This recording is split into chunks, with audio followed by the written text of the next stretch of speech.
আবিষ্কার, বহিষ্কার, পরিষ্কার, পুরস্কার, নমস্কার, তিরস্কার এই শব্দগুলোতে মূর্ধন্য ষ হয়েছে এবং দন্ত স হয়েছে।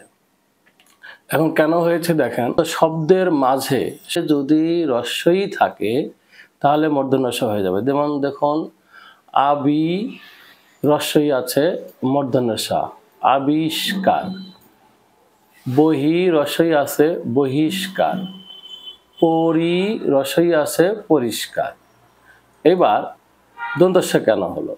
অর্থাৎ শব্দের মাঝে যদি স্বরে অ থাকে, অর্থাৎ এই যে র, এগুলো ব্যঞ্জন বর্ণ, র, ম এবং র, এগুলো ব্যঞ্জন বর্ণ। আমরা জানি ব্যঞ্জন বর্ণের সঙ্গে স্বরবর্ণ থাকে, অর্থাৎ স্বরবর্ণ স্বরে অ থাকে, এবং তাহলে স্বরে অ, অর্থাৎ শব্দের মাঝে যদি স্বরে অ থাকে তাহলে দন্ত স হবে। যেমন দেখুন, পুরো অর্থাৎ পুরস্কার, পুরো এখানে স্বরে অ আছে, দন্ত স হয়েছে। নম এখানে স্বরে অ আছে, দন্ত স হয়েছে। তির এখানে স্বরে অ আছে, দন্ত স হয়েছে। তাহলে আমরা জানতে পারলাম আবিষ্কার, বহিষ্কার, পরিষ্কার এই শব্দগুলোতে শব্দের মাঝে রস্বই থাকার কারণে মূর্ধন্য ষ হয়েছে।